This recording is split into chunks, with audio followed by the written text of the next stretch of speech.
Listo. Hola, ¿qué tal? ¿Cómo están? Muy buenas tardes. Bienvenidas, bienvenidos a este módulo del diplomado que tiene por título Violencia Política en Razón de Género.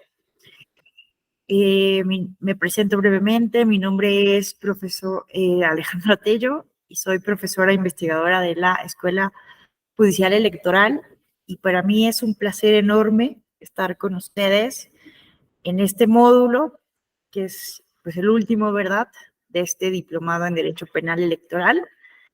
Y me complace mucho, es un honor, un placer estar con ustedes para discutir este importantísimo tema. Entonces, pues vamos a empezar. Permítanme empezar a compartir la presentación que tenemos preparada. Denme un momento, por favor.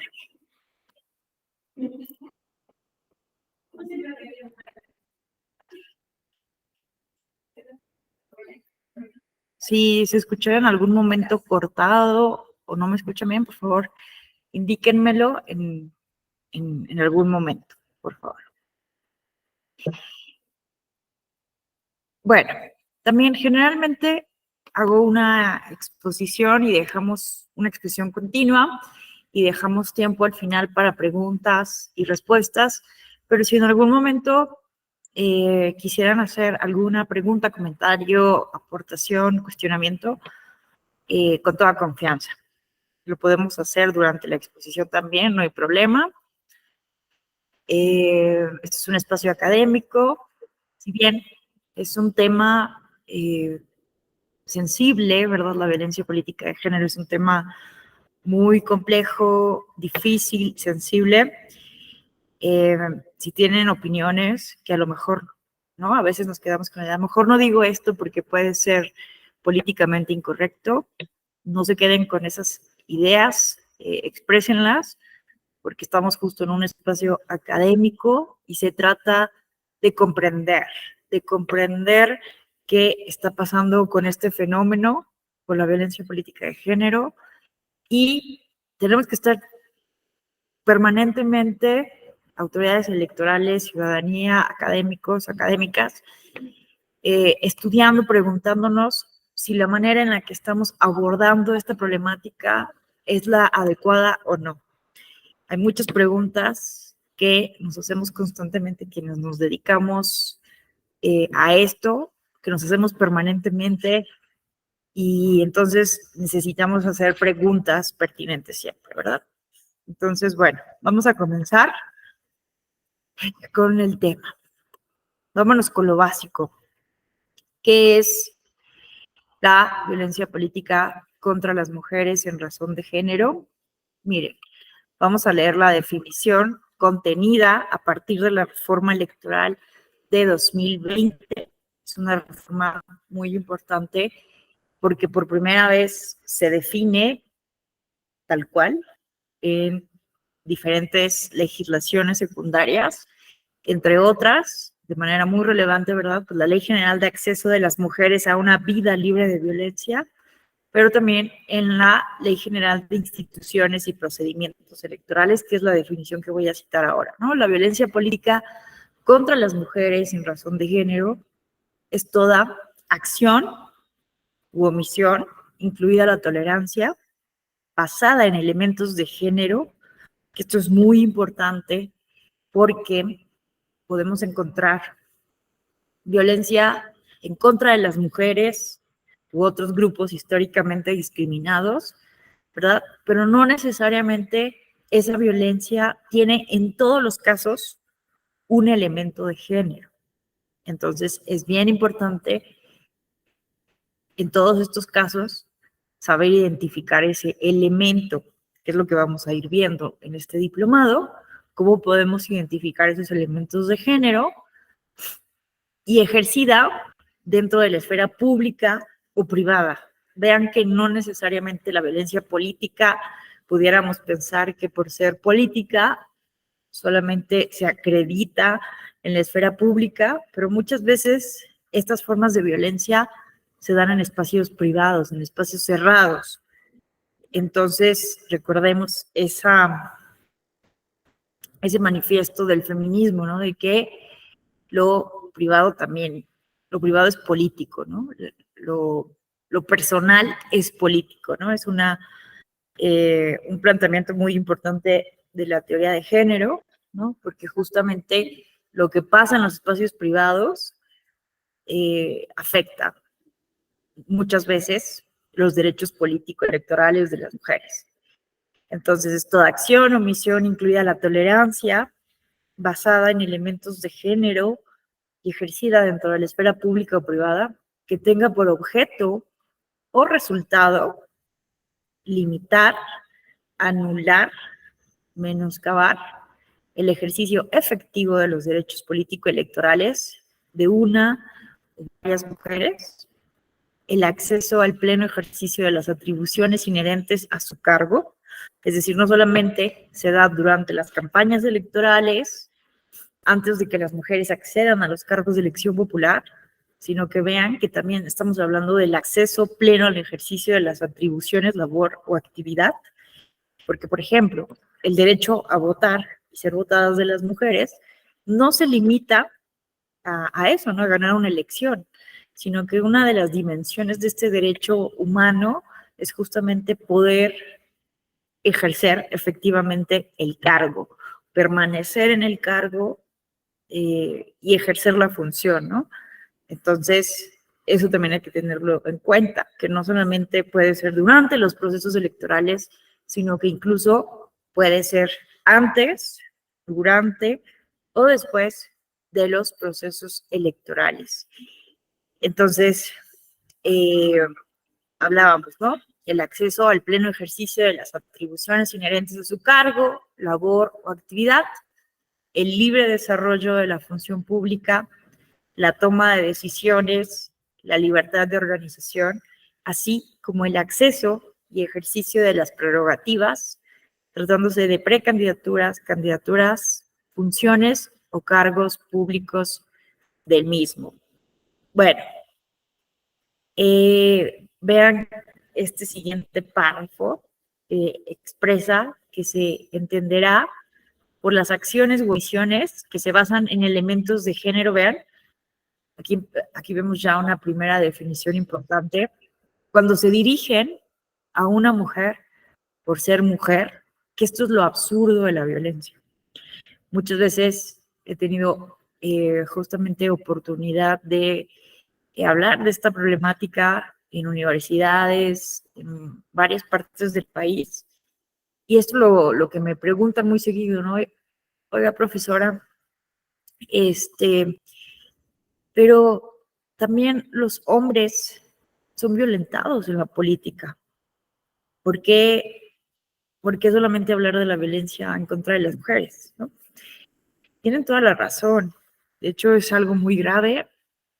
No hay que normalizar ninguna forma de violencia. Muchas veces se dice, ¿no?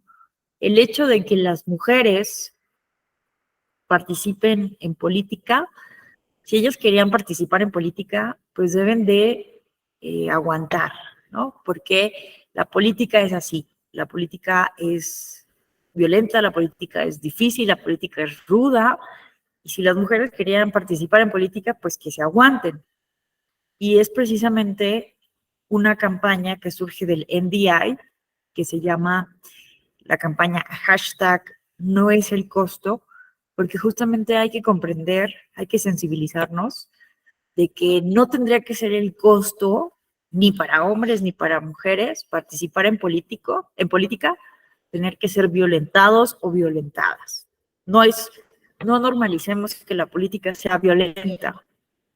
Históricamente hemos pensado que la política es igual a uso de la fuerza, ¿no? Que la imposición de la fuerza, del poder, pero eso no es la política bien entendida, ¿no? Para eso podemos citar grandes filósofos políticos, que nos explican que justamente la política es la alternativa a la violencia, a la imposición. La política, bien entendida, se basa justamente en el reconocimiento a la igualdad de mis interlocutores, porque la política se basa en un hecho dialogante, en un hecho dialógico. La política se basa en sentarme a negociar, a tratar de persuadir a mi igual de cuál es el camino que debemos de seguir para resolver un problema público, ¿no? Entonces es el diálogo, la negociación, los acuerdos, porque justamente es la alternativa al uso de la violencia para imponer decisiones de individuos o grupos. La política es lo único que nos puede incluso salvar de la violencia. Y aquí simplemente para sustentar esto, podemos citar el famoso libro de Hannah Arendt, La promesa de la política.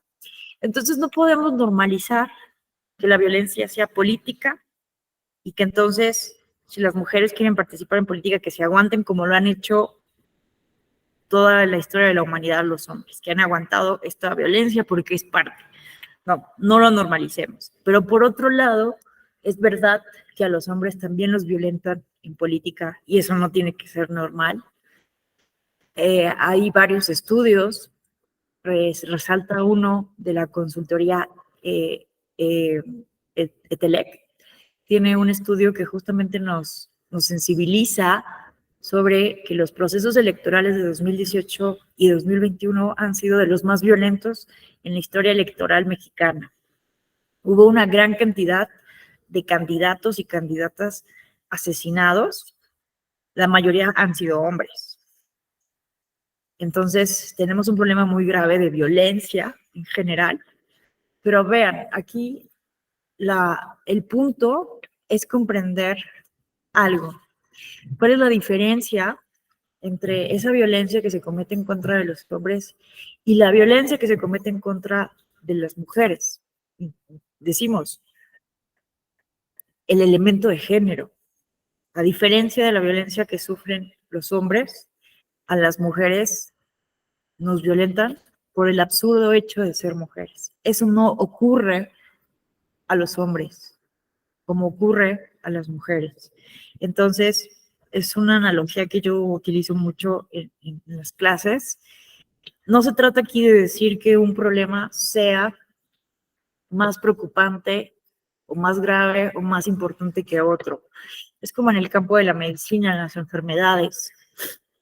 No podemos decir que la diabetes sea una enfermedad desde el punto de vista de una política pública de Estado, que la diabetes sea una enfermedad más grave que, por ejemplo, el cáncer.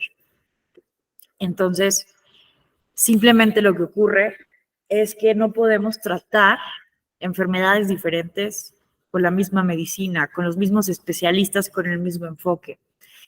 Esto es lo que pasa de manera similar en el campo de las ciencias sociales. No podemos tratar un problema, una enfermedad social con el mismo enfoque, meter en el campo de la violencia todo, ¿no? La violencia que sufren los hombres, las mujeres, las personas indígenas, la discriminación de quienes tienen ciertas condiciones, ¿no? Categorías sospechosas. No podemos simplemente llegar y meter todo en la misma bolsa. Se necesita justamente una perspectiva de género, ponerse las gafas moradas y entender que la violencia que sufren las mujeres es diferente. No es más importante ni menos importante que la violencia que sufren los hombres, pero es diferente. Es diferente por una cuestión cultural, por una cuestión histórica, y es también, como la violencia que sufren los hombres, inaceptables. Lo que estamos diciendo aquí es simplemente que se le está dando un tratamiento diferente porque es una enfermedad diferente, una enfermedad que no sufren de la misma manera los hombres. A los hombres no los discriminan por ser hombres y a las mujeres sí, por ese absurdo hecho simplemente de ser mujeres se nos violenta. Entonces, bueno, es por eso, ¿no? Que hablamos de violencia política en contra de las mujeres en razón de género, porque hay otras formas de violencia, decíamos, ¿no? En contra de las mujeres, pero no siempre se da por ese elemento de género. Entonces, insisto, hay que identificar ese elemento de género.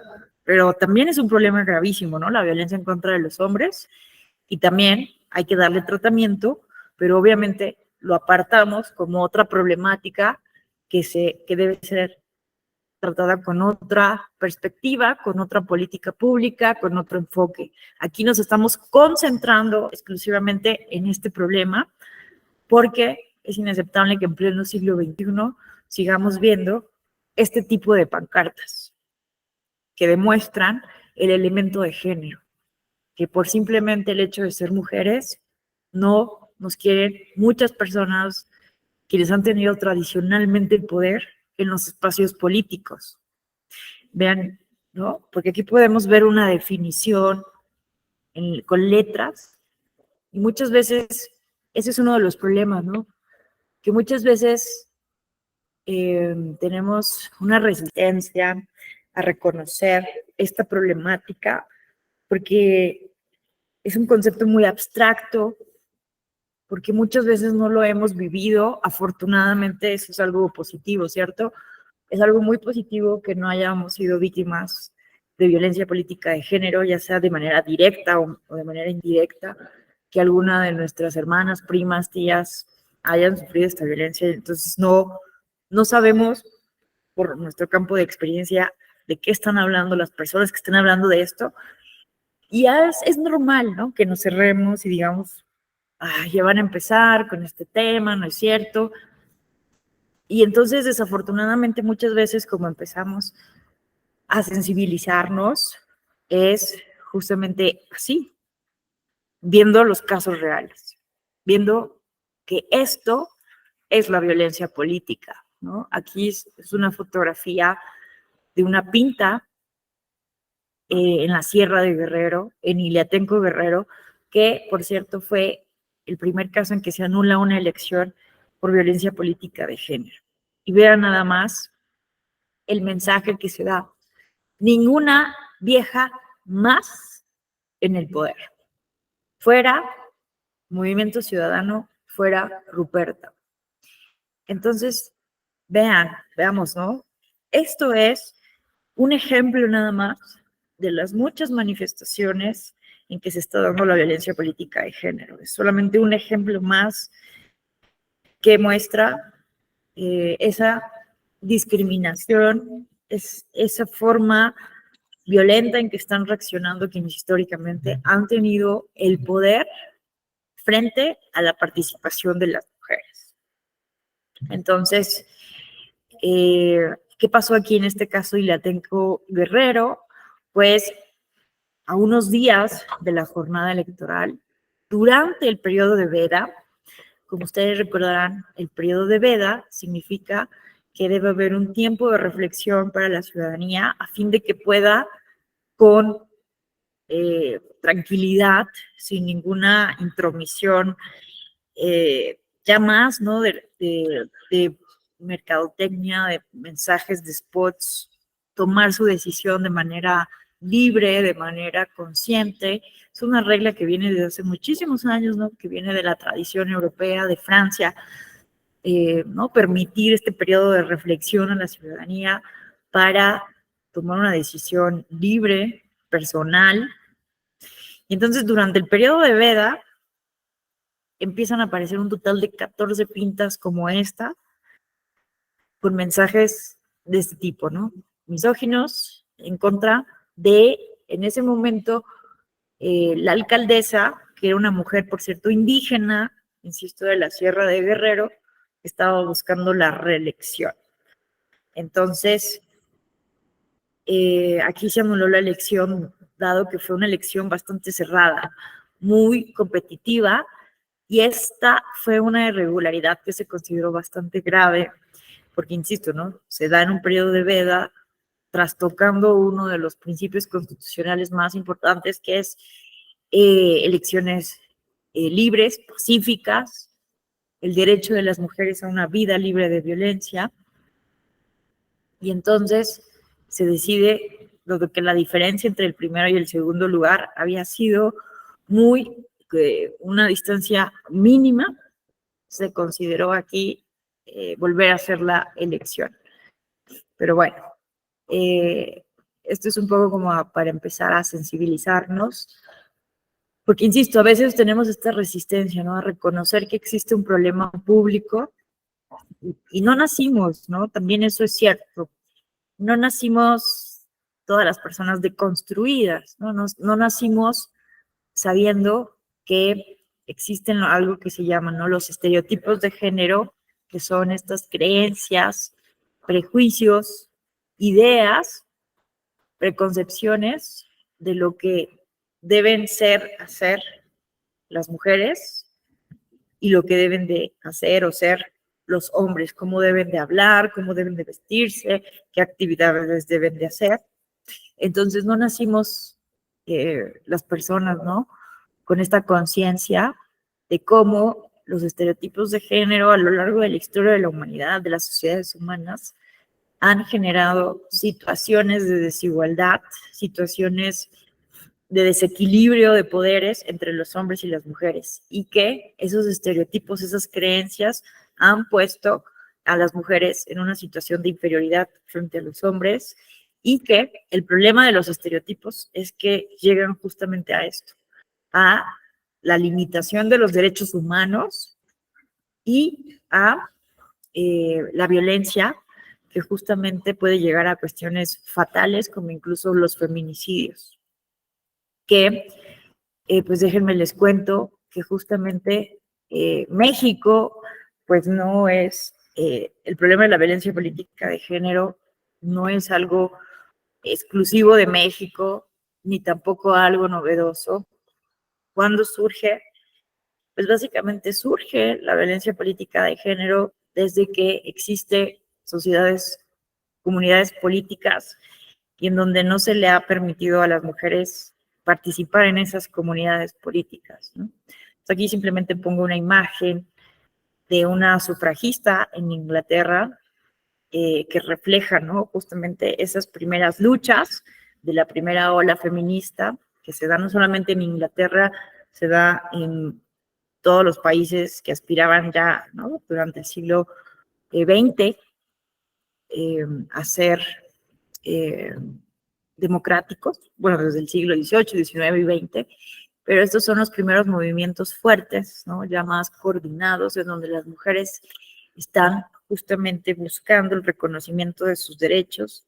Ocurre en estos países de la llamada primera ola democrática, Estados Unidos, Inglaterra, Francia, y ocurre ya después, muchos años después también, ¿no? México, que México, por ejemplo, bueno, además de que entramos tarde a la transición democrática, hasta 1977, si consideramos lo que dicen los expertos en la transición democrática, ¿no? Con la reforma de 1977 que permite la pluralidad partidista.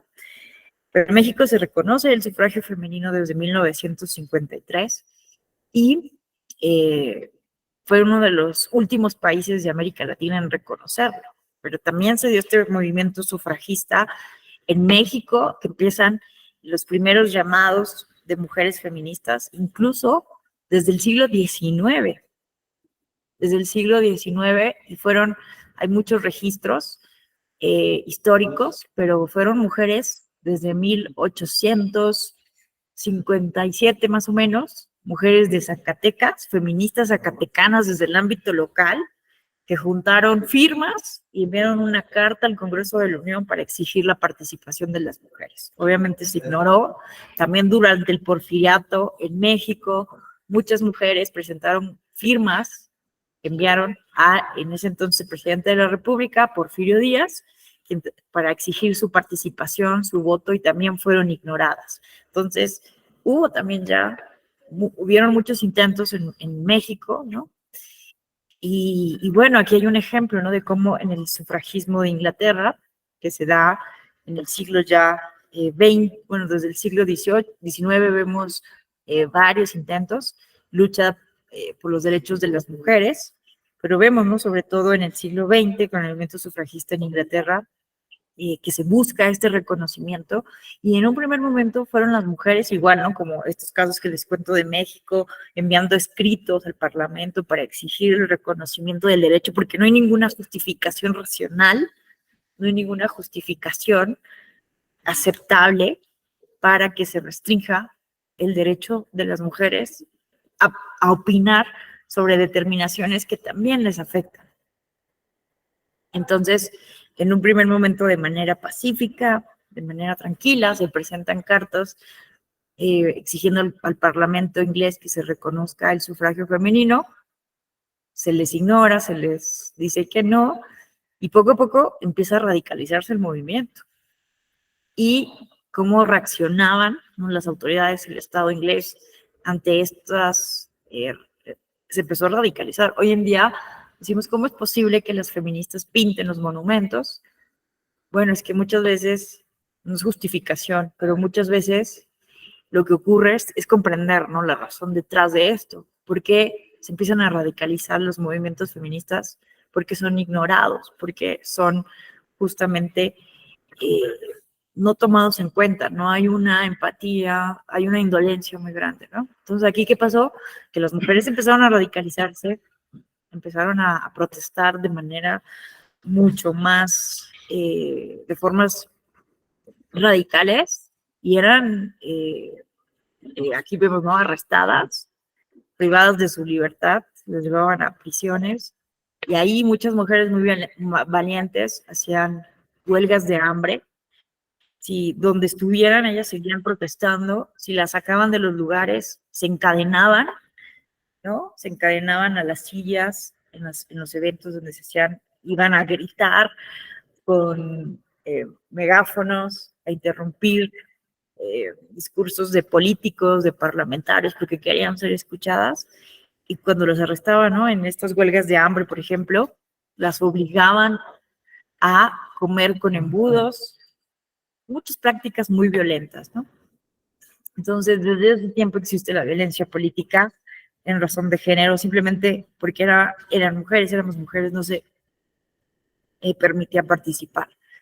Entonces, no es un fenómeno nuevo, porque muchas veces se vincula con la incorporación de acciones afirmativas, o en México particularmente, que empezaron a visibilizarse los casos a partir del proceso electoral 2014 y 2015, porque recordemos que se lleva la Constitución en 2014, justamente se lleva la Constitución el principio de paridad, que obliga a los partidos políticos a cumplir con el 50% de candidaturas para hombres y 50% de candidaturas para mujeres.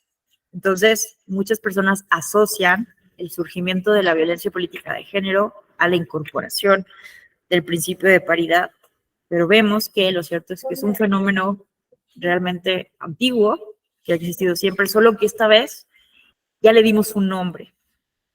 Como decía el otro día Roselia Bustillo Marín, antes, ¿no?, ya llegaban casos de impugnaciones en contra de actos de los partidos políticos que no cumplían las normas relacionadas con las cuotas de género, con las acciones afirmativas, para denunciar todas las válvulas de escape a partir de las cuales los partidos políticos no querían incorporar a las mujeres en el ámbito político, pero no le llamábamos violencia política porque no se había justamente hecho conciencia, ¿no? No se había visibilizado esta problemática. Entonces, ¿qué ocurre?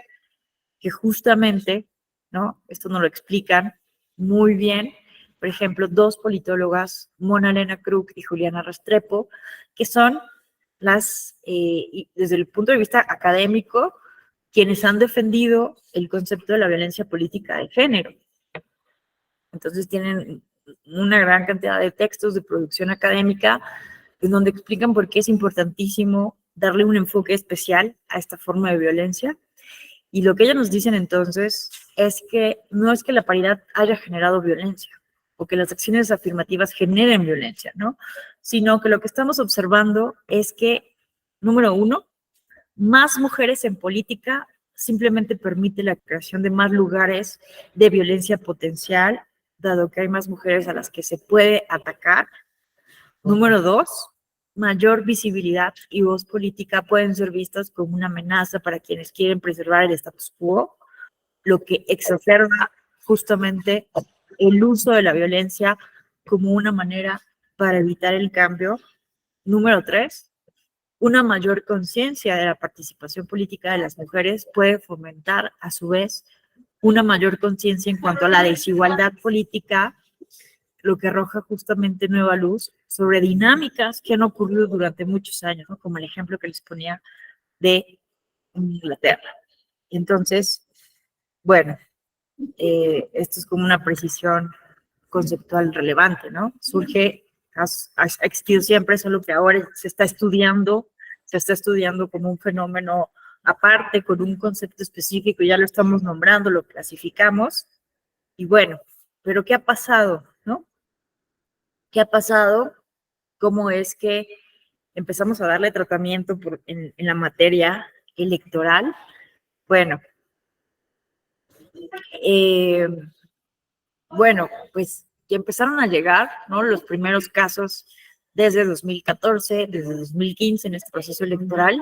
¿Y qué pasó? ¿Cuáles eran los casos que estaba ocurriendo? Imagínense que muchas mujeres, ¿no? Empezaron a denunciar cosas como estas.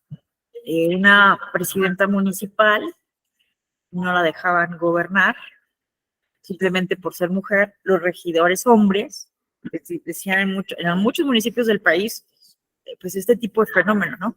¿Cómo vamos a permitir, yo regidor hombre, que una mujer sea la presidenta municipal y que ella sea la que tome las decisiones, que tenga cierta superioridad jerárquica frente a mí? Eso es inaceptable. Y entonces, la forma de reaccionar a, a esa, pues a ese fenómeno que estaba ocurriendo, que era inaceptable para muchos hombres, porque culturalmente no está la idea de que las mujeres deben de estar en el espacio privado, fue con actos violentos, robándose las patrullas, las ambulancias municipales, obstaculizando el ejercicio de su cargo.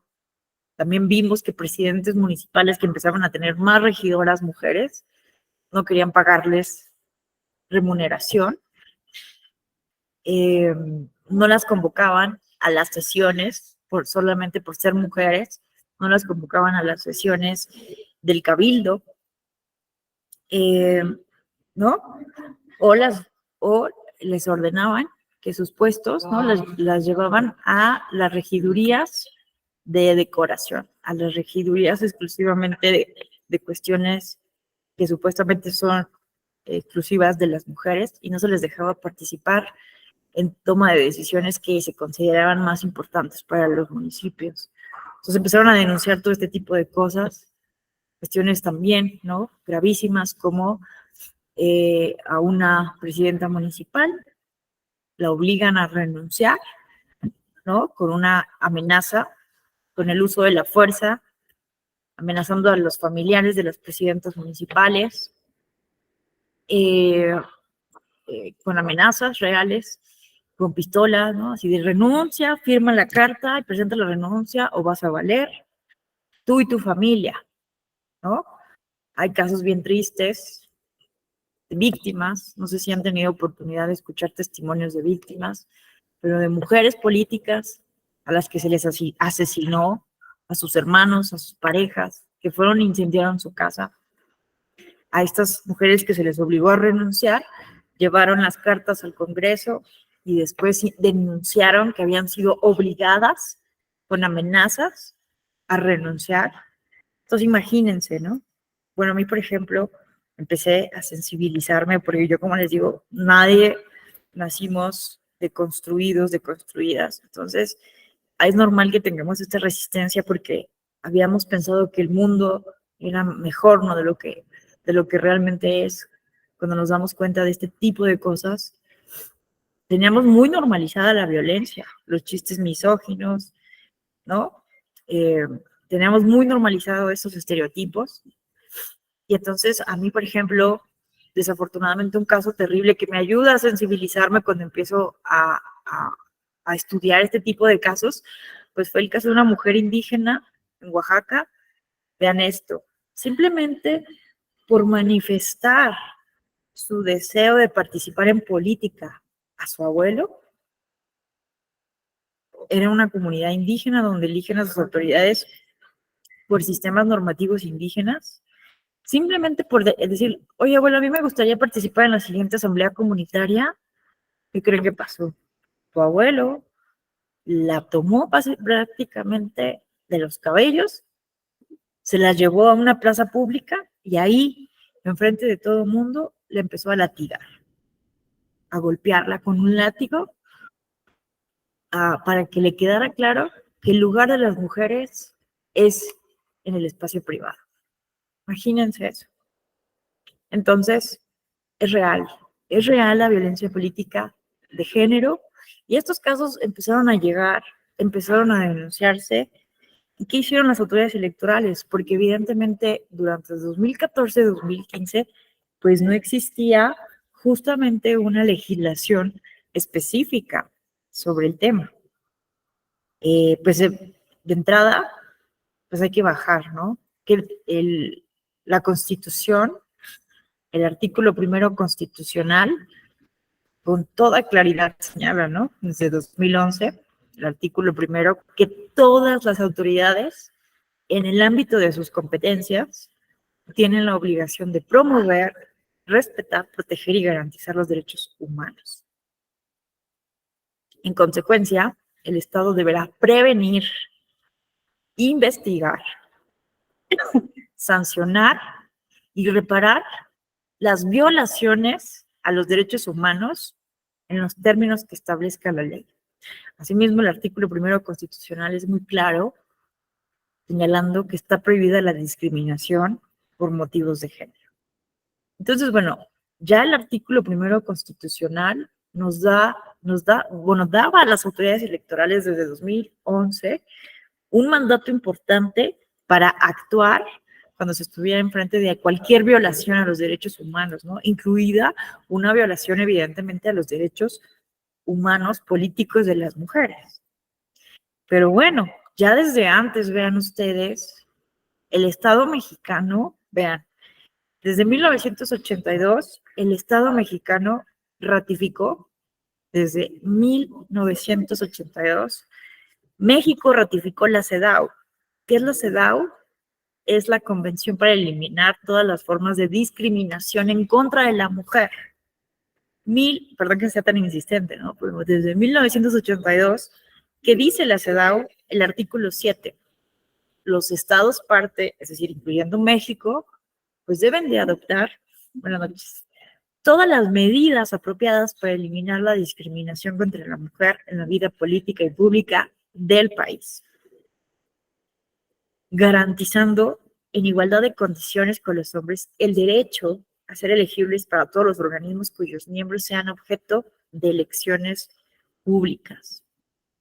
Entonces, deben adoptar todas las medidas apropiadas para eliminar la discriminación contra la mujer en la vida política. Vean, esto era una obligación del Estado mexicano desde 1982. Y bueno, vean, por ejemplo, lo que nos dice la Recomendación General número 35 de la CEDAW. ¿Por qué la definición de violencia política de género incluye el elemento de la tolerancia?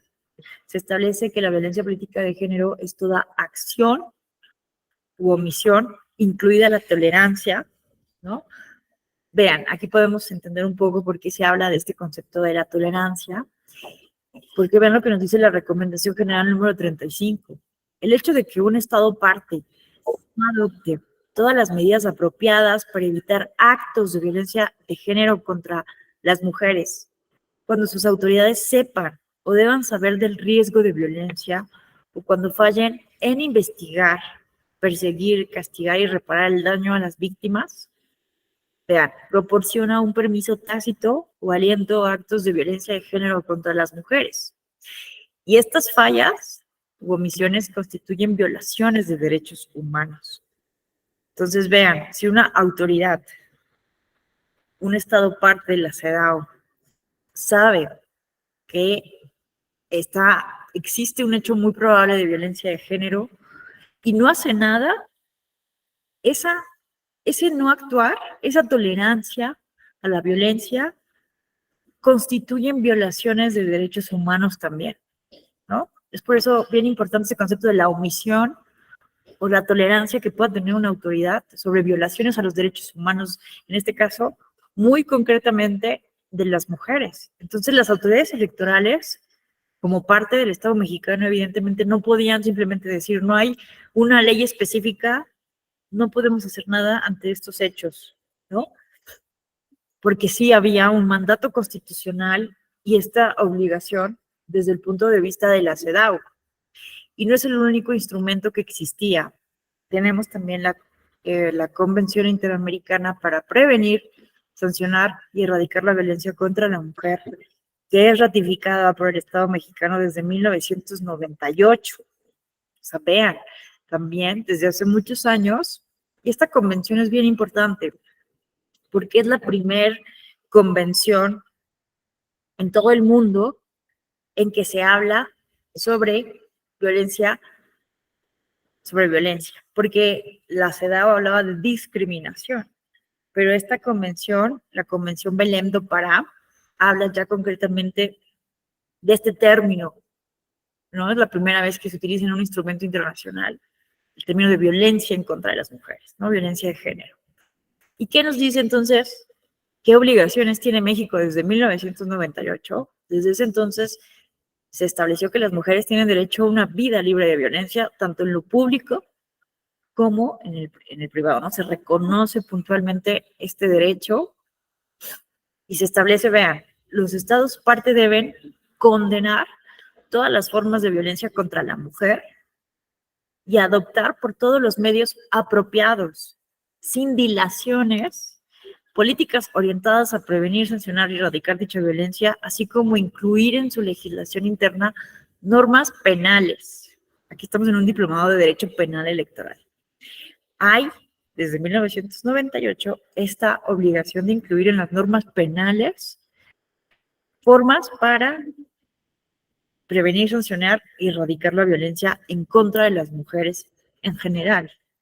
Y bueno, también civiles y administrativas, así como las de otra naturaleza que sean necesarias para prevenir, sancionar y erradicar la violencia contra las mujeres. Entonces vean que esta es una obligación desde la Convención Belém do Pará para el Estado mexicano, desde 1998. Pero vean, desafortunadamente, pues vean ustedes que el caso de Bolivia motivó gran parte del trabajo que posteriormente empezó a realizar el mecanismo de seguimiento de la Convención Belém do Pará. La persona que vemos aquí en la fotografía fue Juana Quispe. Juana Quispe era concejal de una comunidad cerca de La Paz, en Bolivia, y fue asesinada. Fue asesinada porque justamente por el simple hecho de ser mujer, porque no pudieron soportar justamente que una mujer ocupara ese cargo de concejala en Bolivia. Y es bien triste la historia de Juana Quispe, porque ella sabía que la iban a asesinar. Y fue y presentó varias denuncias, dijo, me están amenazando, me van a asesinar, y el Estado boliviano no le dio protección adecuada. Y entonces un día va a un desayuno y no la volvieron a ver. Estaba desaparecida y la encontraron muerta en un paraje. Entonces, es muy triste porque ella lo sabía y no se hizo nada, pero su caso, a pesar de que es trágico, desafortunado, motivó a la Asociación de Concejalas de Bolivia, que se llaman ACOBOL, a que emprendieran una lucha, un activismo que duró 12 años básicamente y lograron la primera aprobación en todo el mundo, la primera ley sobre violencia política de género. El 28 de mayo de 2012 se promulgó la ley número 243 contra el acceso y violencia política contra las mujeres. Entonces, realmente fue un caso muy importante de activismo por parte de mujeres políticas, ¿no? Después de este asesinato, que inspiró también el trabajo del mecanismo de seguimiento de la Convención Belém do Pará, que llevó justamente a la declaración en 2015 sobre la violencia y el acoso político contra las mujeres, que es una declaración en donde se condena la violencia ya concretamente política en contra de las mujeres Y esta declaración habla de la importancia de crear normas, programas, medidas, investigaciones, políticas públicas, talleres, capacitaciones, también a los partidos políticos y a las autoridades electorales. Entonces, vean, este instrumento ya existe desde 2015 y además se creó, se aprobó también por este mecanismo de seguimiento de la Convención Belém do Pará, del cual, insisto, el Estado mexicano es parte desde 1998, la Ley Modelo Interamericana para prevenir, sancionar y erradicar la violencia contra las mujeres en la vida política. ¿Y qué establece el artículo 48?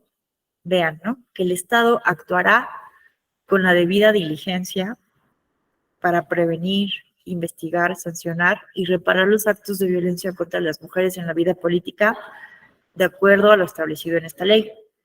Y vean, ¿no? Que esto es relevante para el diplomado de Derecho Penal que nos ocupa. Deben ser tipificados como delitos los actos de violencia política más graves. Miren, si hay una crítica muy fuerte por parte de muchas personas académicas en torno al punitivismo, que a veces sí está rodeando la problemática de la violencia política de género, ¿no? Porque el antipunitivismo es un tema muy relevante hoy en día, porque históricamente hemos pensado que con multas, que con prisión, vamos a solucionar los problemas más graves de nuestras sociedades. ¿Y qué ocurre? Pues que nos estamos dando cuenta que no es así.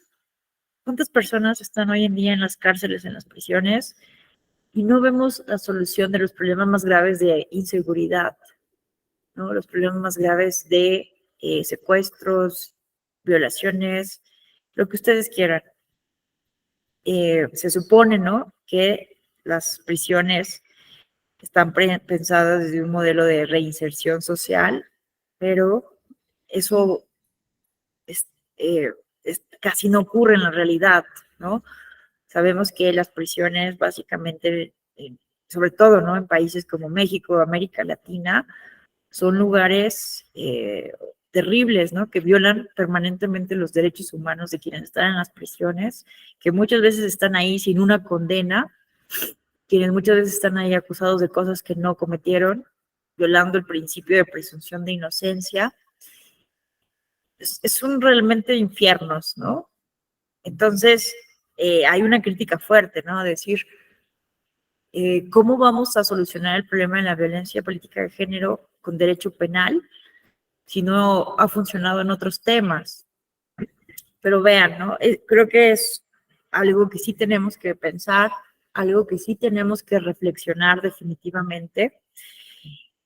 El derecho penal y el penal electoral tendría que ser la última ratio, no la última forma para buscar inhibir todo este tipo de conductas. Y entonces, resalto, ¿no?, que justamente lo que contempla la Ley Modelo Interamericana es que justamente sean los actos de violencia política más graves, ¿no?, que estén regulados por el derecho penal electoral de los estados que forman parte de la Convención Belém do Pará. Y bueno, entonces, como ustedes pueden observar, a pesar de que no existía una regulación específica en México sobre violencia política de género, como sí la tenía Bolivia, a partir del caso de Juana Quispe desde 2012, pues tenía todo estas obligaciones internacionales de la CEDAW y la Convención Belém do Pará, además de lo que establece el artículo primero constitucional. Entonces, lo que empezó a ocurrir es que justamente con fundamento en estos tratados internacionales y en estos artículos constitucionales, se empezó por la vía del JDC y también por vía del procedimiento especial sancionador. Incluso el Instituto Nacional Electoral hizo una reforma a su reglamento, porque hay un trueno aquí arriba y se descifró todo. Entonces, el Instituto Nacional Electoral incluso hizo una reforma a su reglamento en materia de quejas para que pudiera a partir del procedimiento especial sancionador, conocerse y en su caso sancionar conductas que violentaran los derechos políticos electorales de las mujeres. Y bueno, sobre todo lo que permitió este uso, ¿verdad?, del marco constitucional y convencional, fue sobre todo lo más importante, la restitución de los derechos político-electorales de las mujeres, de sus derechos violentados. Pues, por ejemplo, estos casos de las mujeres que les comentaba que fueron obligadas a renunciar, cómo funcionó el JDC, el Juicio para la Protección de los Derechos Político-Electorales de la Ciudadanía, pues justamente para restituir los derechos violentados, para restituir a estas mujeres en sus cargos. Se acreditó, se comprobó un análisis de las pruebas, que evidentemente las mujeres habían sido obligadas con amenazas, con fuerza física, con coacción, a renunciar, y se ordena a restituirlas en su cargo. Se ordena a las autoridades correspondientes a que se les paguen las dietas a las mujeres, se ordena a que se les convoque a las sesiones a las mujeres que no habían sido convocadas a las sesiones, ¿no? Entonces, esto es lo que permite muy importantemente el JDC en varios casos, pero sobre todo el problema, bueno, vemos que esto es muy importante, ¿no? Porque no se necesitaba en ese sentido, desde ese punto de vista, en la materia administrativo-electoral, como tal una regulación específica. Pero en el campo que nos ocupa del derecho penal electoral, ahí sí estábamos en una problemática porque, como ustedes saben, el derecho penal es de estricto derecho, ¿no? Es menos flexible que el derecho electoral desde el punto de vista administrativo. Entonces, no podemos sancionar a alguien, privarla de su libertad, ponerles multas, sanciones cuantiosas, evidentemente, si no está como tal tipificado el delito. Debe haber una tipificación previa. Entonces, a pesar de que había una muy buena voluntad, por ejemplo, en ese momento del fiscal, de la Fiscalía Especializada en la Atención de Delitos Electorales, que en ese entonces, en esa época era Santiago Nieto, que tuvo un pronunciamiento muy claro en contra de la violencia y se buscó esas denuncias que llegaron también por la vía penal electoral, esas denuncias que empezaron a llegar por esta vía penal electoral, se les dio justamente entrada en la fiscalía, no se les rechazó diciendo no hay marco legal, lo que se intentó justamente fue equiparar esas denuncias, encuadrarlas en delitos que ya existían en la Ley General de Delitos Electorales. Pero el problema fue que como no estaba tipificada como específicamente la violencia política de género, pues algunos jueces desafortunadamente no, bueno, entendiendo esto del derecho penal, esta naturaleza evidentemente del derecho penal, se declaraban incompetentes o pues no lograban judicializarse muchos de los casos por la vía penal electoral. Entonces, pues resulta muy relevante, sobre todo en ese sentido, la reforma que se hace el 13 de abril de 2020. Es un grupo, ¿no?, de legisladoras, de activistas, de académicas que se unen, a pesar de ser de diferentes grupos parlamentarios, como en otras reformas sobre la agenda feminista, para aprobar esta reforma tan importante. Se reformaron en total, en 2020, 8 legislaciones. Se definió con claridad qué es la violencia política de género. Se tipificó como una infracción desde el punto de vista administrativo electoral, para que no hubiera lugar a dudas también, ¿no? Porque en el procedimiento especial sancionador es verdad que también debe de haber una tipificación también, ¿no?, de la infracción para poder sancionar a alguien también desde el administrativo electoral, pero también, ¿no?, como un delito electoral.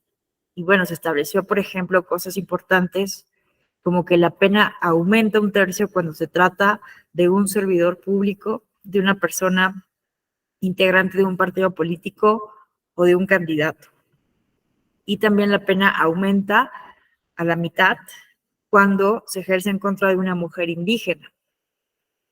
se definió con toda claridad ya que el procedimiento especial sancionador es la vía para conocer de estas infracciones, pero vean, que justamente esto es uno de los problemas que hemos observado ya en los últimos años con más claridad, que hay mucha confusión de cuál es la vía jurídica que puede seguir una víctima de violencia política de género, porque son varios caminos que se pueden seguir, ¿no? Tanto de entrada, se puede meter una denuncia por la vía penal electoral a las fiscalías electorales locales de los estados o a la federal, ¿no?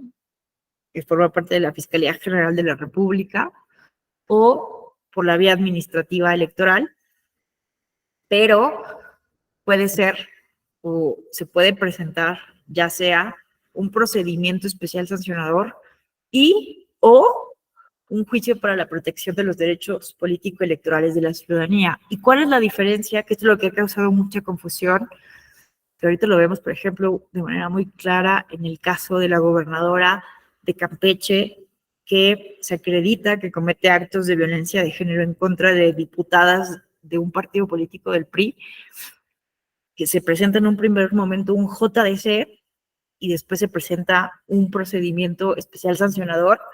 Y lo que está argumentando el equipo jurídico de la gobernadora de Campeche es que ya se le había juzgado en un JDC antes y que entonces el procedimiento especial sancionador sería como juzgarla doblemente y por lo cual tendría que declararse infundado e improcedente.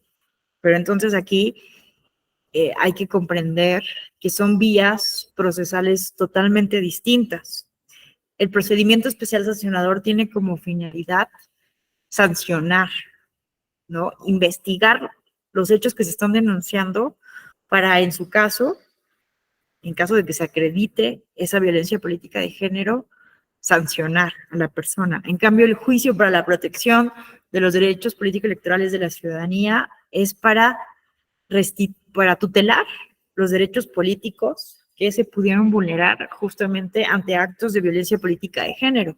Entonces, a través del JDC, evidentemente no se puede sancionar a la persona, pero sirve justamente para tutelar y restituir, para reparar integralmente el daño de las personas. Que aquí, yo, por ejemplo, he pensado en los últimos días que podría el legislador, por ejemplo, crear un procedimiento que fuera único, ¿no? Unir estas dos vías en un medio de impugnación único, tal vez, para evitar esta confusión, ¿no? A las víctimas, que a veces presentan el JDC y piensan que a partir del JDC se va a sancionar y no se sanciona. O presentan un PES esperando también, bueno, que eso puede ocurrir, ¿no? Que a través del PES es más factible y ha pasado, que a partir del procedimiento especial sancionador también se tutelen los derechos violentados, pero el otro camino, ¿no? Del JDC al PES, eso no ha sido como tan recurrente. Entonces, yo pienso, ¿no? Que aquí, por ejemplo, una de las cuestiones que podría hacer el legislador sería crear un nuevo recurso, un mecanismo, podríamos llamarlo así, ¿no? Mecanismo para prevenir, no sé, bueno, no sé cómo llamarlo, pero un mecanismo constitucional específico que fuera una vía para ambas cosas. Y en caso de que la persona quisiera que se investigara y se sancionara, y al mismo tiempo, o para restituir derechos político-electorales. Pero bueno, eso tendría que hacerlo el legislador. Es algo que yo creo que pudiera ser útil, sobre todo pensando desde el punto de vista de las personas justiciables, que a veces no, a pesar de que existen muchos protocolos, ¿no? Por ejemplo, como no existía un marco legal desde el 2016 y se fue actualizando, se creó un protocolo para la atención de la violencia política contra las mujeres en razón de género que, en ausencia de una legislación específica, sirvió de una guía muy útil para las autoridades electorales para atender estos casos, pero también para las víctimas, para saber qué podían hacer y cómo actuar ante este tipo de casos. A pesar de que existen todavía esos protocolos, en cada entidad hay protocolos también a nivel local. Ya después de la ley, de la reforma, también se han hecho guías para presentar denuncias, ya con el marco legal más robusto, que también esto se tiene que homologar y se ha homologado en las 32 entidades del país. pero sigue causando confusión, ¿no? ¿Cuál es la vía? Entonces, bueno, obviamente las autoridades electorales saben, ¿no? Tendrían que saber muy bien cuál es la diferencia entre un PES, un JDC, y aquí la obligación también de actuación de debida diligencia es, muchas instituciones tienen esta atribución de asesorar también a las víctimas y explicarles muy bien cuáles serían los efectos del PES y del JDC. Existe también, por ejemplo, la Defensoría Electoral, del Tribunal Electoral, que tiene justamente, existe esta posibilidad de que la Defensoría Pública Electoral del Tribunal Electoral asesoren, ¿no? Proporcionen asistencia legal a las víctimas de este tipo de casos y asesorarlas en esto, ¿no? Incluso presentar como representante legal a estas mujeres en este tipo de casos, pero hay muchas mujeres que pueden presentar, como ustedes recordarán, el JDC, por ejemplo, se puede presentar sin representación legal alguna. Puede ser un ciudadano que quiere, o ciudadana que quiere hacer valer sus propios derechos. Podemos presentar cualquiera de nosotros un JDC sin representante legal, ¿no? Entonces, bueno, puede ser un poco confuso, ¿no? No saber que también se puede presentar una denuncia a partir del PES si no tenemos una asesoría jurídica adecuada. Entonces, bueno, es una cosa que se podría hacer en un futuro, pero por ahora la responsabilidad de las autoridades electorales es hacer conocer, ¿no? Estas posibilidades a las víctimas, que pueden elegir también, ¿no? Un camino u otro, o no denunciar también. Esto también hay que decirlo, es muy duro para las víctimas denunciar. Y lo decimos muy fácil, denuncia, denuncia, ¿no? Estamos muy preocupadas por la cultura de la denuncia, que evidentemente es bien importante, ¿no? Para evitar la impunidad, pues hay que denunciar este tipo de casos. Eso es totalmente cierto. Hay que luchar contra la cultura de la impunidad, hay que promover la cultura de la denuncia, pero también hay que hacernos cargo de que el proceso de denuncia de una víctima de este tipo de casos es terrible.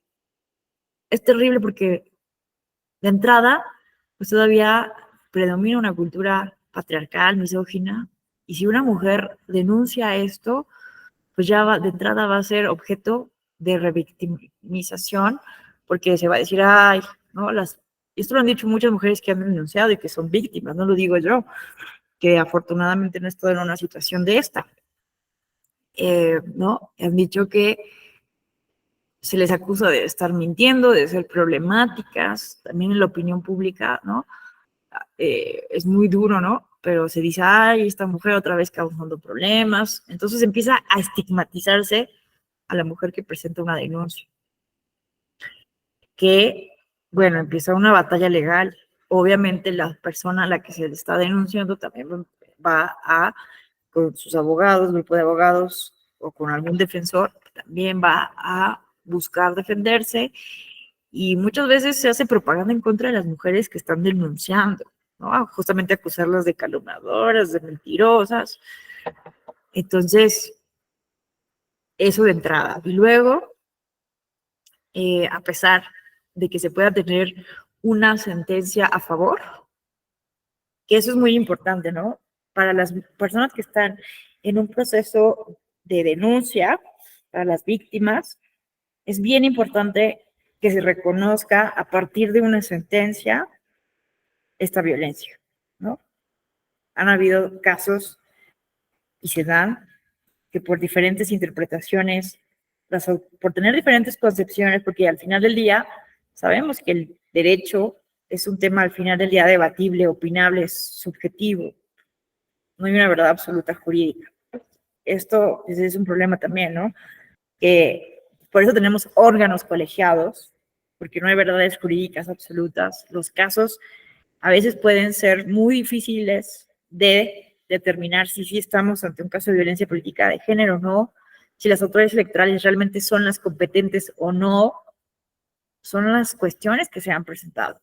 Entonces, pues bueno, imagínense a alguien que denuncia, que ya le están señalando con el dedo, y que no reciba una sentencia favorable por una cuestión del derecho normal, o porque a veces también puede ocurrir, ¿no? Que puede haber actos, ¿no? De presión a las autoridades electorales, no lo sé, locales, bueno, no sé, pero, o sea, imagínense, ese proceso psicológico que está viviendo una víctima.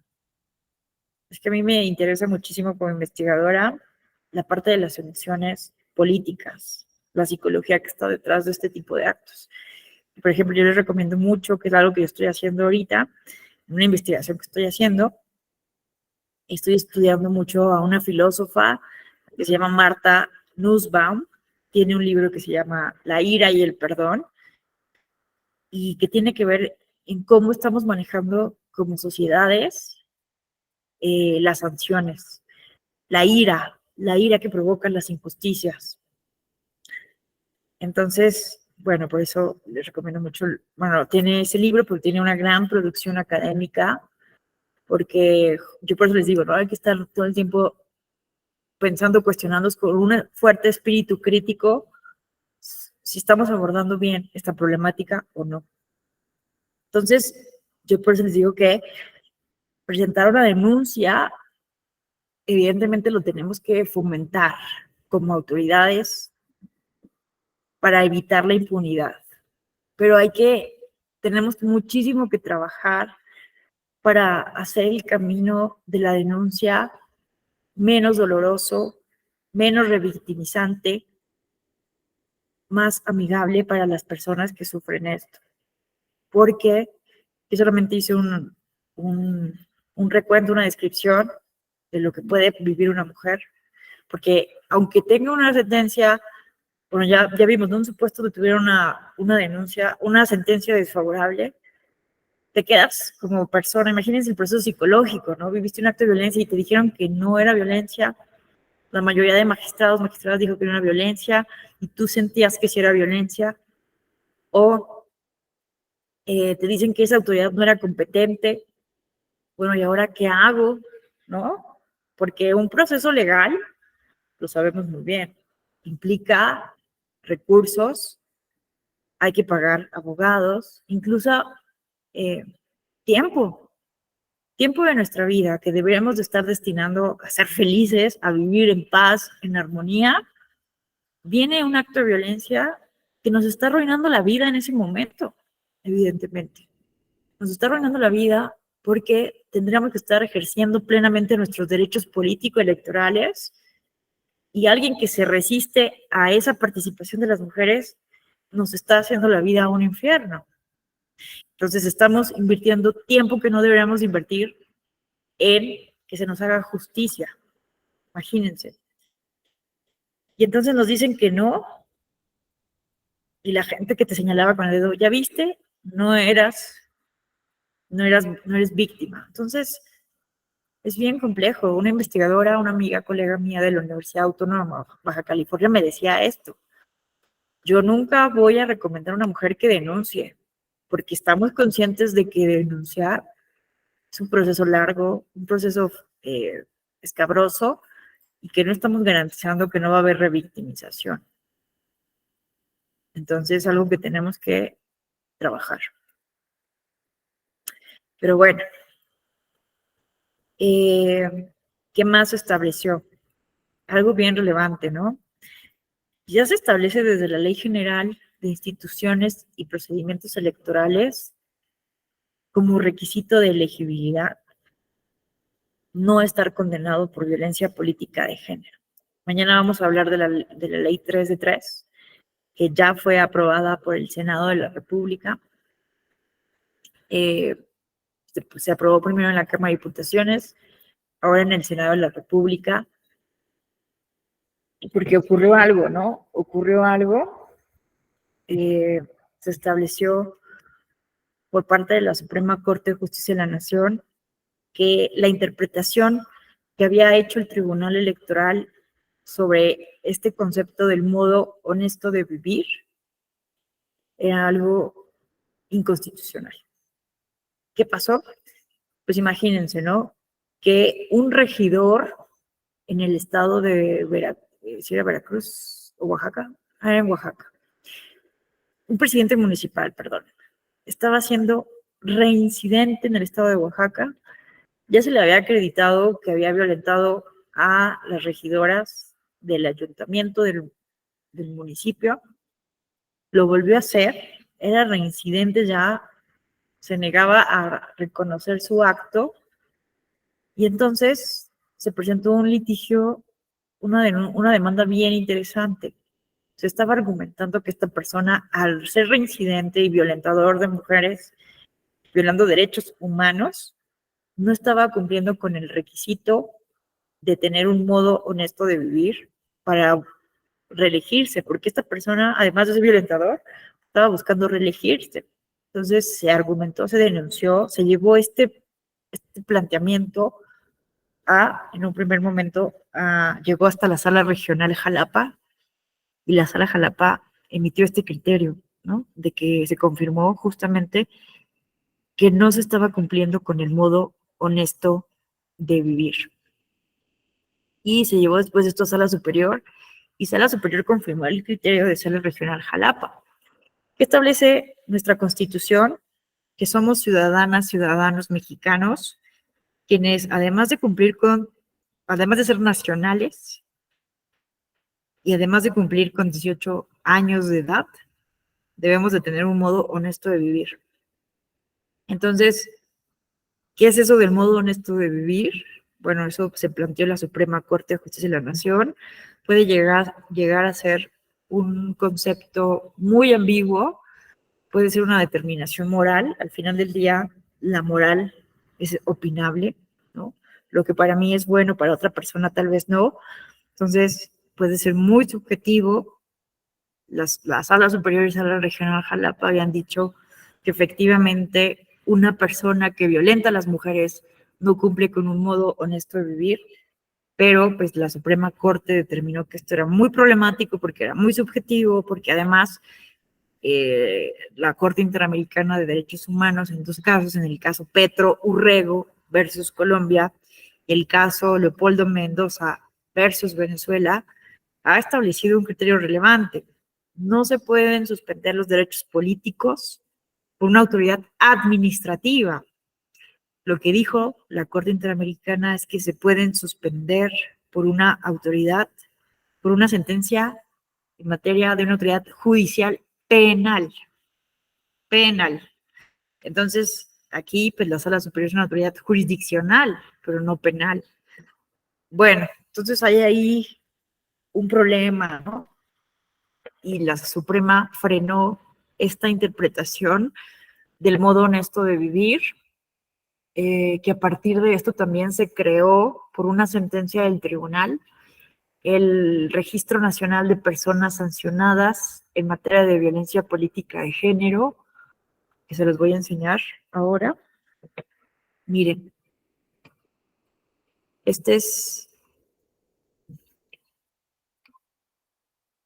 miren, este es el Registro Nacional, Zonas Sancionadas en materia de violencia política.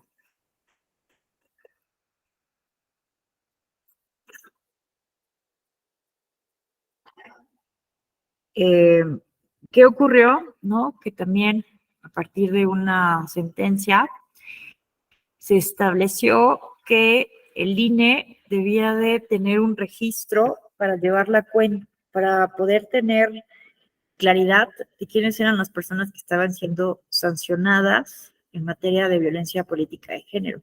Porque además de que se estaba justamente en algunos casos señalando que algunas personas no podían reelegirse o competir por un cargo de elección popular porque no contaban con este modo honesto de vivir por haber violado el derecho de las mujeres a una vida libre de violencia, por haber sido responsables por violencia política de género. Como les mencionaba, desde esta reforma del 13 de abril de 2020 se estableció como un requisito de elegibilidad no estar condenado por violencia política de género. Es decir, no haber estado condenado, pero por un delito, por la vía penal electoral. Entonces, considerando esto, es que la Sala Superior, porque esto se había planteado a nivel de una entidad federativa, que se creara un registro de la entidad para saber quiénes eran las personas sancionadas y que esa información fuera, la tuvieran las autoridades electorales para permitir o no el registro de una persona a una candidatura. Pero considerando este caso y pensando que esto iba a llegar de todas las entidades federativas, se ordena que esto fuera a nivel nacional y que esto fuera coordinado por el Instituto Nacional Electoral. Y es así que se crea este registro nacional de personas sancionadas en materia de violencia política contra las mujeres en razón de género, que vean, es un listado que hoy nos da información muy precisa. Miren, aquí vemos, por ejemplo, que al día de hoy van 340 personas registradas. Bueno, hay 340 registros de un total de 296 personas sancionadas en materia de violencia política de género. Entonces, miren, este registro hay que aclararlo. A partir también de diferentes litigios, de diferentes sentencias, se ha puesto a consideración, se ha preguntado básicamente a las autoridades jurisdiccionales, a las magistraturas electorales, qué significa este registro. También se aclaró desde que se crea, ¿no? Que no tiene efectos sancionadores, es decir, que no es una sanción. El hecho de que si tú cometes violencia y te meten al registro, no es una sanción. Tiene simplemente efectos de publicidad. Es un registro que busca en donde las autoridades electorales tengan en un solo lugar quienes han sido sancionados, lo cual ya es una información pública desde un inicio, ¿no? Pero para evitar justamente ese trabajo, ¿no? De estar buscando en qué caso se sancionó a fulanito de tal en todo el país, es como para simplificar el trabajo, para coordinar estos trabajos, pero no tiene sanción, o sea, no es una sanción en sí misma. Y bueno, aquí sí hay un debate también relevante porque no fue aprobado por unanimidad. Hubieron magistrados y una magistrada que votó en contra de esto, de que se creara este registro, lo cual me parece dudas razonables, porque, por ejemplo, la Suprema Corte también ya se pronunció sobre la inconstitucionalidad de un registro de las personas agresoras sexuales, porque se considera una medida altamente punitivista, ¿no? Señalar justamente a las personas que ya fueron sancionadas en un momento, someterlas a un castigo adicional, aunque no sea formalmente una sanción, tenerlas bajo el escrutinio público, ¿no? Hay mucha literatura académica en donde se señala que esto no es lo más conveniente. Entonces, bueno, es un debate ahí que está presente. Sobre esto no se ha pronunciado la Suprema Corte, pero aquí está, en mi opinión, creo que sí puede ser problemático que busquemos una forma de reparación, porque eso ha dicho el tribunal, que este listado busca también servir de reparación integral del daño para las víctimas.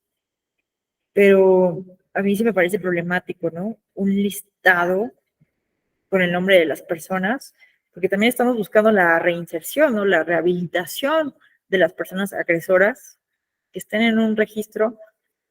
No lo sé, no me parece la vía más adecuada, pero sí les voy a decir que esto a mí me parece muy importante, que exista un registro.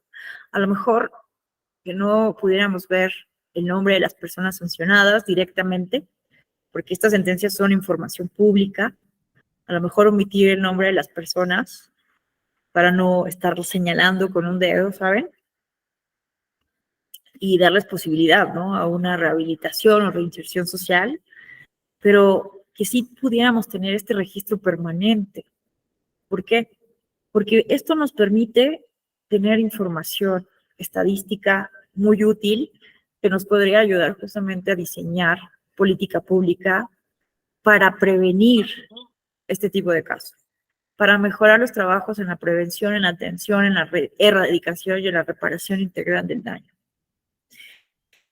No lo sé, hay que pensarlo más, es solamente una hipótesis, yo no tengo un pronunciamiento claro, es una opinión muy personal, no es la opinión institucional ni de la Escuela Judicial Electoral, pero hay que estudiarlo más, no es una opinión mía definitiva, yo creo que tengo que estudiarlo más, repensarlo más, y todas las autoridades electorales tendríamos también que revisarlo, pero a mí me parece muy relevante que sí podamos saber, ¿no? Una información clara, por ejemplo, de cuáles son las entidades federativas donde se han presentado el mayor número de denuncias. Miren lo que nos permite tener este registro. A mí esto me parece sumamente importante. Hoy sabemos que el mayor número de denuncias y de personas sancionadas se encuentran en Oaxaca, en Veracruz, en Tabasco, Chiapas, Baja California, Sonora. Bueno, aquí vemos, ¿no? Estas entidades federativas con el mayor número de casos. Que aquí es cierto las advertencias que nos hacen muchas académicas o servidoras públicas de que esto no refleja que hay más violencia en Oaxaca, sino que hay más denuncias. Pero no sabemos si, por ejemplo, en el estado de Aguascalientes, donde no hay denuncias, donde no hay personas sancionadas, sea porque no hay violencia. Tal vez no hay una cultura de la denuncia o no hay un procedimiento sólido. No lo sabemos, ¿no? Pero al menos ya podemos hacer políticas desde las autoridades electorales diferenciadas. En Oaxaca no voy a promover tanto, de la misma forma, con el mismo énfasis, la denuncia, como tal vez lo haga en el estado de Aguascalientes. En Oaxaca, ya sabemos, mire, porque además este registro nos permite también saber de dónde vienen la mayor parte de las personas agresoras, que son, vean, el mayor número de personas agresoras, bueno, además de ciudadanía, pero las presidencias municipales. Podemos hacer ya programas de sensibilización dirigidas a los presidentes municipales, a los regidores, a quienes integran ciertos municipios focalizados. A mí me parece esto lo más relevante de este Registro Nacional de Personas Sancionadas. Además, sabemos cuáles son el tipo de sanciones. Esto también nos puede ayudar muchísimo a la investigación, saber si las sanciones ayudan a inhibir. Que hemos visto, porque lo que estaba haciendo el Tribunal Electoral al interpretar el modo honesto de vivir era algo muy relevante, ¿no? Porque se estaba buscando que fuera una medida realmente inhibidora de esta práctica, porque obviamente las multas no han sido suficientes para inhibir este tipo de conductas, pero sí les preocupa a muchas personas políticas no competir en una elección, no poder reelegirse. Entonces, esto tal vez pensó, ¿no? El tribunal, con el modo honesto de vivir, que era la medida más importante hasta ahora planteada para inhibir a partir de una denuncia administrativa electoral este tipo de casos. Porque ya está en la ley, y más con la ley, mañana lo vemos con detalle, la ley 3 de 3, con claridad, que con un delito electoral, si eres condenado por la vía penal electoral, bye bye, no puede ser candidato. Mañana lo vemos con detalle. Pero por la vía administrativa electoral, no. Pero vean, entonces a esto me refiero, ¿no? Que podemos justamente conocer datos importantes para hacer políticas públicas con conocimiento de causa, con información objetiva, no con prejuicios y con diferenciación por entidad federativa, por cargos de elección popular. Pero bueno, es algo que tenemos que seguir. Lo relevante es saber que existe esto y que podemos conocer, por ejemplo, ¿no? Cuál era el cargo de la persona que se sancionó, si es hombre o mujer, que esto también ha sido uno de los temas, ¿no? Que no se sabía al principio. ¿Una mujer también puede cometer violencia política contra otra mujer? Definitivamente sí, y esto se llevó incluso a un litigio electoral, ¿no? no importa si eres hombre o mujer, puedes tener estos estereotipos, estos prejuicios, este machismo, la misoginia no es exclusiva de los hombres, las mujeres también han actuado en contra de las mujeres, pero hoy sabemos que sí, la mayor parte de las personas que agreden a las mujeres, que han sido denunciadas, son hombres, pero también se dan casos de mujeres que violentan a otras mujeres. Podemos saber el ámbito territorial, si fue un caso nacional, municipal o estatal, la entidad federativa, el municipio específico, si hay un análisis de interseccionalidad, que esto es súper relevante, ¿no? Que aquí hay que hacer una observación importante. Se dice muchas veces, ¿no? Bueno, es que la violencia política de género se da, sobre todo en Oaxaca, porque hay muchas personas indígenas y se rigen por sistemas normativos indígenas, por sus usos y costumbres, que muchas veces se convierten, se dice, ¿no?, en abusos y costumbres. Entonces, esto hay que tratarlo con mucho cuidado, porque generalmente se estigmatiza a las personas indígenas, se estigmatiza su derecho consuetudinario, sus sistemas normativos internos, y hay que decirlo, la violencia política de género no es exclusivo de las comunidades indígenas, también hay misoginia, también hay machismo en las comunidades indígenas, pero no solo en ellas. Entonces, en Oaxaca, yo particularmente estudié, hice una investigación sobre la violencia política de género en el estado de Oaxaca.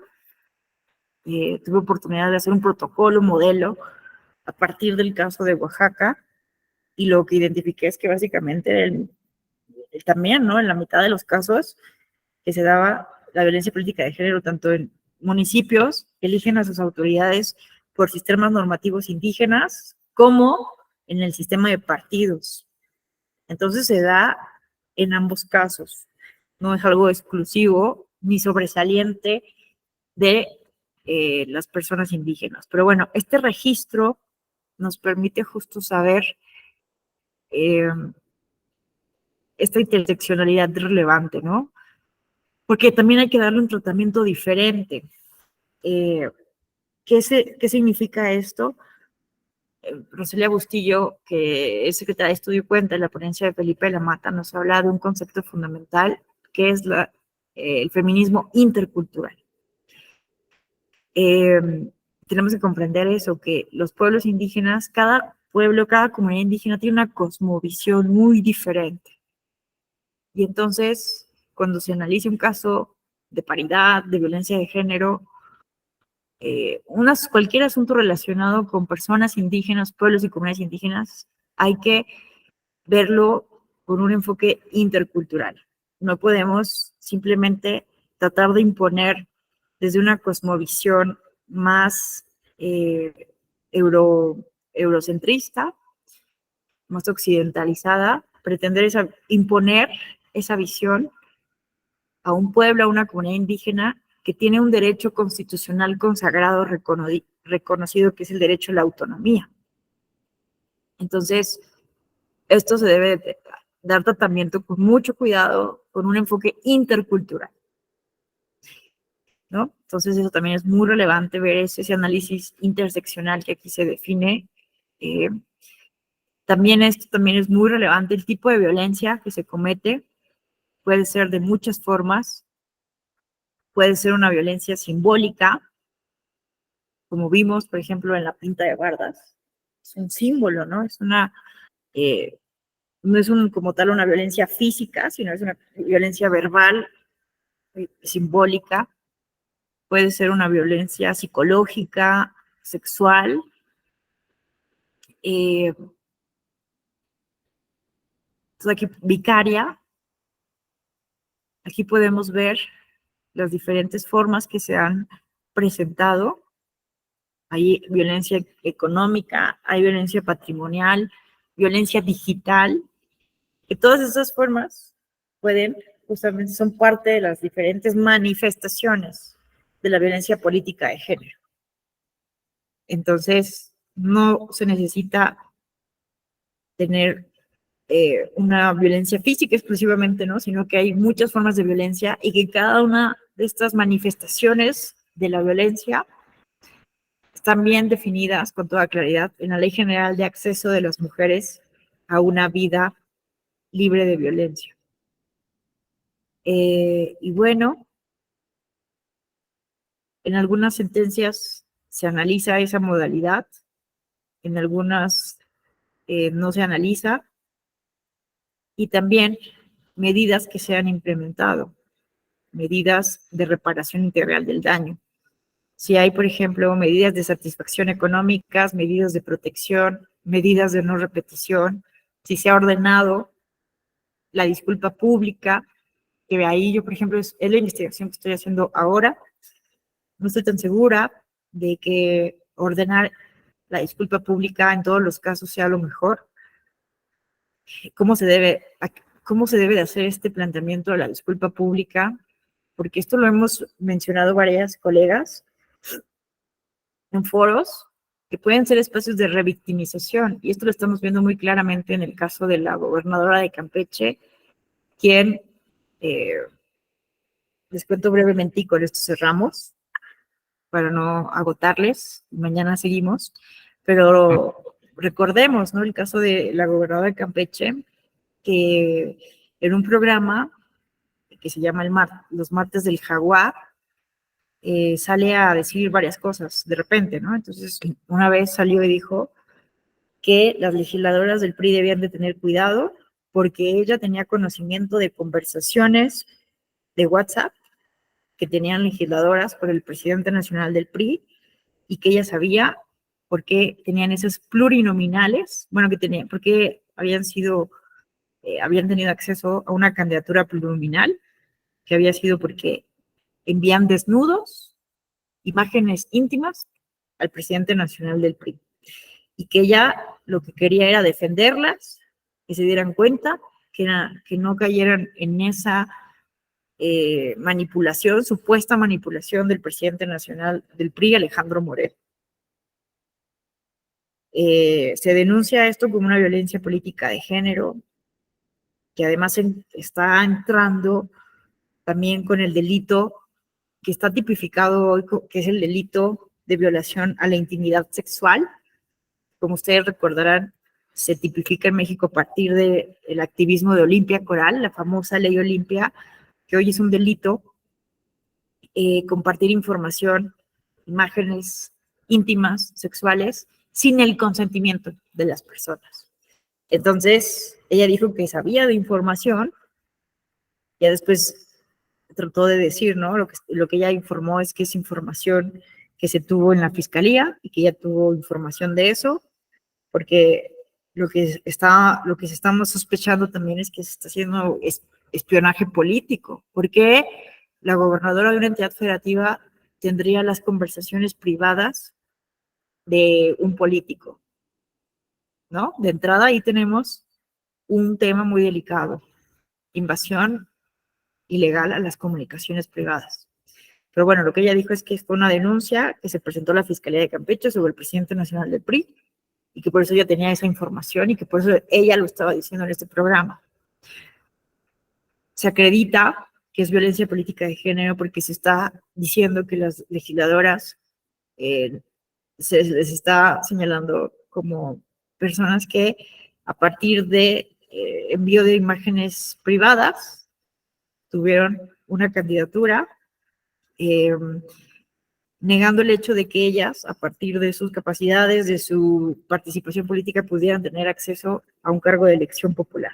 En fin, se acredita la violencia política de género, se le ordena en un JDC que se disculpe, buscando la reparación integral, se ordena a la gobernadora que se disculpe públicamente, pero ¿qué hace la gobernadora de Campeche?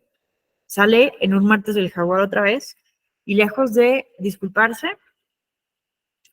pues básicamente niega, no acepta la sentencia del tribunal y pues revictimiza a las personas porque se burla de la sentencia, que eso no es violencia, y bueno, está pendiente de resolverse un procedimiento especial sancionador para justamente determinar responsabilidades a la gobernadora, pero también a personas influencers que a partir de esto también empezaron a violentar a las legisladoras del PRI. Entonces, lo que yo voy es que vemos que, ¿por qué estamos pidiendo que se disculpen cuando sabemos que estas disculpas no van a ser honestas, no van a ser efectivas? A mí me parece un tema preocupante. Pero bueno, mañana lo seguimos comentando. No sé si hasta aquí alguien quisiera hacer algún comentario, alguna pregunta, alguna reflexión, ¿no? ¿Todo bien? De acuerdo. Bueno, de todas maneras, mañana tendremos otras 2 horas en este módulo para seguir comentando el tema. Les agradezco enormemente su atención. Les deseo muy buenas noches y nos vemos mañana.